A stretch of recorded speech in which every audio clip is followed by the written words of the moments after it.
안녕하세요. 싱글학교 멘토 조이입니다. 인간 또는 사람이란 어떤 존재인지 곰곰이 생각해 보신 적이 있나요? 오늘 저는 여러분들과 사람에 대하여 그리고 사람의 정체성에 대하여 함께 생각해 보고자 합니다. 그러나 사전이나 학자들이 말하는 인간에 대해서가 아니라 우리들 스스로 우리 자신이 어떤 존재인지 생각해 보는 시간을 가지면 좋겠습니다. 저는 지금까지 제 전공에 따라 사람에 대하여 다르게 정의해 왔습니다. 저는 저의 첫 전공인 마케팅을 전공할 때 저는 사람을 시장이라는 틀 안에서 이해했습니다. 그래서 전공 후 대학에서 마케팅 강의를 하면서 사람을 소비의 주체나 또는 인력 시장의 상품 개념으로 소개했습니다. 그리고 두 번째로 영문학을 전공할 때 저는 인문학적 개념으로 사람을 지적이고 이성적 존재로 이해했습니다. 세 번째로 신학을 전공할 때 사람을 영적 존재로 이해했습니다. 그리고 마지막으로 상담학을 전공하면서 저는 사람은 상처를 쉽게 받고 그 상처를 마음에 지니고 살아가는 연약한 존재로 이해했습니다. 그래서 사람은 공감과 인정과 관심과 사랑이 필요한 존재라고 생각하게 되었습니다. 저는 전공에 따라 이렇게 사람에 대한 이해가 달라지는 것을 보면서 사람은 누구나 자기가 아는 만큼 사고한다고 생각하게 되었습니다. 즉 사람은 누구나 제한적이고 주관적인 사고의 틀을 가지고 있어서 장님이 코끼리 만지듯이 저마다 다르게 사람에 대하여 이해할 수 있다는 것을 알았습니다.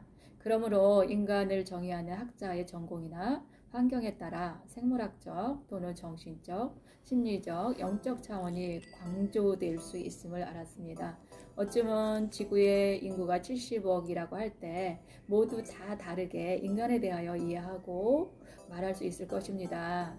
그들의 정의를 다 모아보면 아마 객관적인 통계에 의한 정의가 나올 것입니다.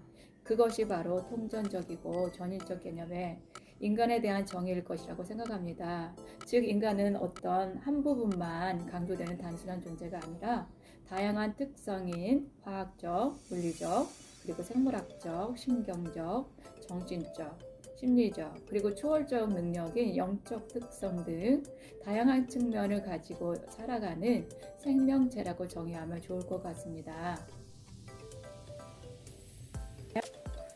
오늘 저는 인간에 대해 생각하면서 우리 모두 자신이 가지고 있는 작은 틀만 주장하지 말고 개방적이고 포용적인 사고로 다른 사람의 생각을 객관적으로 받아들이면 좋겠다는 생각을 합니다. 벌써 오래전 일이었습니다. 학생들과 유럽 여행을 간 적이 있습니다. 그때 두 학생이 저에게 다가오더니 앞에 가는 한 친구를 가리키면서 쟤는 재수가 없어요 라고 저희가 말했습니다. 저는 그때 초등생도 아니고 대학생들이 선생에게 친구에 대해 그렇게 말하는 것을 들으며 참 어리고 대학생답지 않다고 생각했습니다. 그리고 우리 사회가 얼마나 편협한 사회인지 새삼스럽게 생각하게 되었습니다. 제가 지금까지 이 이야기를 기억하는 것으로 봐서 그 일이 제게 큰 충격이었던 것 같습니다.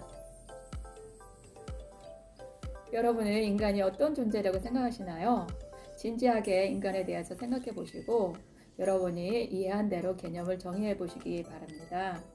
그 후에 여러분 자신의 정체성이 어떤 것인지 생각해 보시면 좋겠습니다. 사람들은 자신의 정체성을 찾기 위해 다양한 각도에서 다양한 방법으로 시도를 합니다. 사람이 자신을 찾는 방법이 여러 가지가 있는데 다음과 같은 방법도 있습니다. 먼저 키, 체중 등 위쪽으로 드러난 신체 지수를 체크하는 방법입니다. 그리고 경제력, 지적 능력, 학업, 직업, 환경 등 다양한 방법으로 자신의 가치를 평가하는 방법입니다. 또 다른 방법은 정신적, 심리적, 영적 상태 등을 지수로 환산하여 자신의 상태를 체크하는 방법입니다. 이와 같이 수없이 많은 방법들이 있습니다. 저는 오늘 새로운 방법을 소개하고자 합니다. 어쩌면 이미 누군가 시도했을지도 모르지만 저만의 방식으로 우리 사람들의 정체성을 찾아가고자 합니다. 카바 박사가 의회 연설을 끝냈을 때 한 의원이 땅콩 박사 카버에게 질문했습니다. 어떻게 당신은 땅콩 하나에서 300개 이상의 넘는 발명품을 만들었습니까? 그때 카버 박사는 주저없이 성경에서 배웠습니다 라고 했습니다. 그러자 다시 질문이 나왔습니다. 성경에 땅콩 기르는 법도 나와 있나요? 이 질문에 대하여 카버 박사는 조용하지만 확신에 찬 목소리로 예, 있습니다. 성경에는 땅콩 기르는 방법뿐만 아니라 인생을 살아가는 모든 지혜가 기록되어 있습니다. 여러분들은 성경이 어떤 책이라고 생각하시나요? 성경이 전 세계적으로 항상 최고의 베스트셀러라는 것을 아시고 계시나요? 우리가 영어를 배우는 이유는 그것이 넓은 세계와 소통하는 방식이기 때문입니다. 세계적인 베스트셀러인 성경을 읽는 것도 선진 세계와 소통하는 좋은 방법입니다. 더군다나 성경은 누구에게나 일생에 한 번은 꼭 읽어야 하는 그렇게 추천되는 매우 유익한 책입니다. 그 성경이 인간에 대하여 무엇이라고 이야기하는지 함께 보겠습니다. 창세기 1장 26절, 28절은 인간에 대하여 다음과 같이 말합니다. 하나님이 말씀하시기를 우리가 우리의 형상을 따라서 우리의 모양대로 사람을 만들자.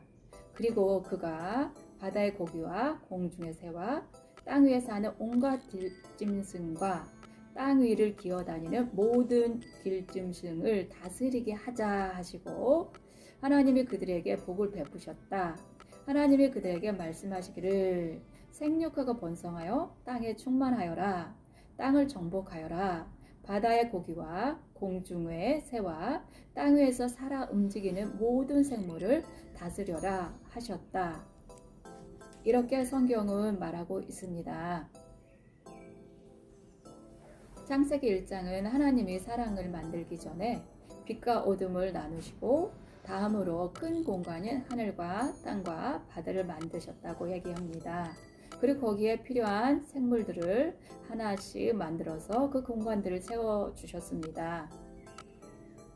그리고 마지막으로 자신의 형상을 따라 사람을 만들어서 그에게 앞서 만드신 모든 것들을 다스릴 권한을 주셨습니다. 여기까지 성경을 읽고 세계적 베스트셀러인 성경이 말하는 인간의 정체성이 무엇인지 느껴지시나요? 성경은 신인 하나님이 특별히 자신의 형상 따라 만든 엄청난 존재가 바로 사람이라고 말합니다. 모든 사람은 하나님이 자신의 형상 따라 만든 존재이기 때문에 자신들도 인지하지 못하는 그 무의식 중에 하나님이 하신 대로 따라합니다. 하나만 예로 들겠습니다. 제가 앞에서 하나님이 먼저 큰 공간을 만드시고 마지막으로 인간을 만드셨다고 말씀드렸습니다. 하나님이 하신 대로 사람들은 그렇게 합니다. 아이를 낳아보신 분들은 아실 것입니다. 아이가 태어나기 전에 가장 먼저 아이가 태어나면 머무를 큰 공간을 정합니다. 그리고 그 아이에게 필요한 물건들을 하나씩 준비합니다. 우선 큰 가구인 옷장이나 침대 등을 장만하지요. 그리고 그것들을 아이들의 물품으로 하나씩 채워나갑니다. 가능한 한 가장 좋은 것들로 충분히 준비합니다. 그것이 하나님의 방식입니다. 소중한 한 사람 아담을 위해 하나님은 우주라는 큰 공간을 만드시고요. 다음으로 아담에게 필요한 모든 것들로 온 우주를 하나씩 채우셨습니다. 그 중에 빛, 공기, 물, 동물, 식물 등 온갖 신비로운 자연들이 있습니다. 하나님은 온 우주를 한 사람 아담을 위하여 만드셨습니다. 낭비 중에 이렇게 큰 낭비가 또 있을까요? 그런데 하나님의 형상을 닮은 여러분들도 자녀를 위하여 똑같은 낭비를 하셨습니다. 그리고 지금도 앞으로도 계속 그 낭비는 지속될 것 같습니다. 하나님의 형상대로 여러분들이 지음을 받았기 때문입니다. 6년 전쯤 제 조카가 출산을 앞두고 코엑스의 아기 용품 박람회에서 아기 이불을 50만 원인지 150만 원 주고 샀다고 했습니다. 그때 저는 말은 못했지만 얘가 미친 거 아니야? 이렇게 속으로 생각했습니다. 그런데 하나님이 천지를 창조하시고 그 창조하신 우주를 통째로 아담에게 주는 것을 보며 조카의 낭비는 낭비도 아니라고 생각했습니다. 그리고 조카의 낭비는 그저 하나님의 형상대로 만들어진 자로서 하나님을 따라 한 것뿐이라는 생각이 들었습니다. 하나님은 온 우주를 통째로 사람에게 맡길 정도로 사람을 사랑하고 신뢰하십니다. 그것은 하나님이 사람을 얼마나 귀한 존재로 만들었는지 보여주는 것입니다. 우리 사람은 우리가 상상할 수 없을 정도로 특별하고 또 특별한 그리고 귀한 존재로 이 땅에 태어났습니다. 혹시 장애인이고 어떤 부분에 있어서 부족한 면이 있을지도 모릅니다. 그러한 사람조차도 세상에 하나밖에 없는 특별한 하나님의 걸작품입니다. 그러한 존재들이 우리 자신입니다. 세상에 유일한 그래서 가격으로 환산할 수 없는 걸작품이 바로 우리의 정체성입니다. 사람이 소중한 이유는 바로 그렇게 귀하게 만들어졌기 때문입니다. 우리에게 이성이 있고 지식이 있고 권력이 있고 또는 재산이 있어서가 아니라 원래부터 하나님께서 세상에 하나밖에 없는 귀하고 독특한 존재로 우리를 만들었기 때문에 우리는 소중한 것입니다.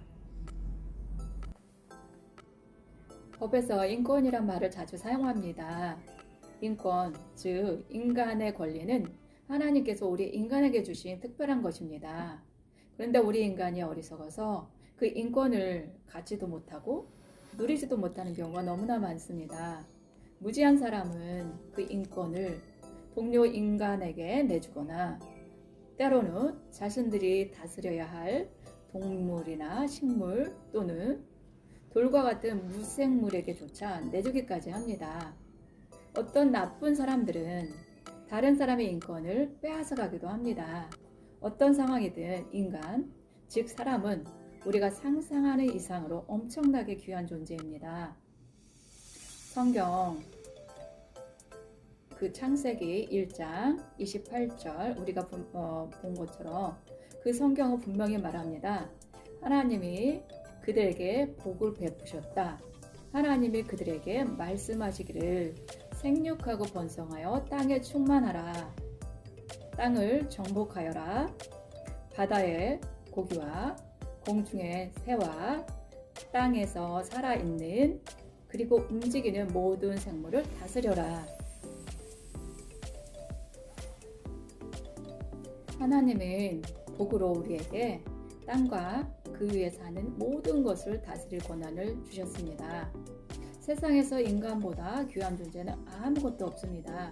그러한 존재들이 나무, 돌, 동물들에게 절을 하며 숭배하는 것은 정말 어리석은 일입니다. 모든 사람은 언제나 똑같이 소중합니다. 그래서 서로 똑같이 존중하고 사랑해야 합니다.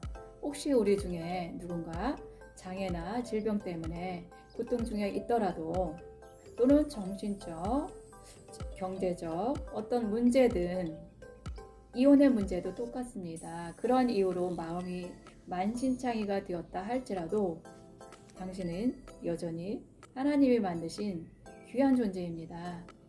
하나님은 항상 당신 편입니다.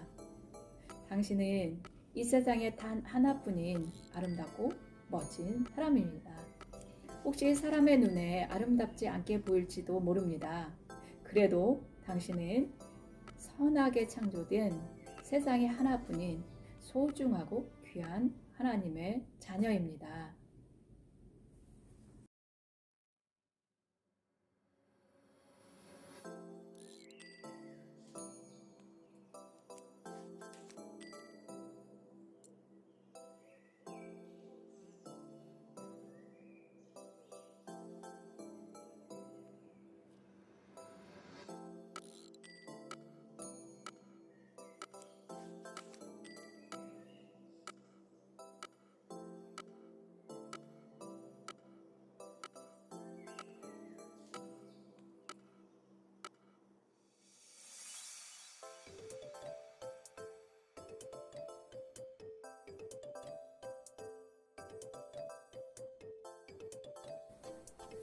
다음 수요일에는 아기 시절의 애착과 관련하여 우리가 어떤 존재인지에 대하여 생각해 보는 시간을 갖겠습니다.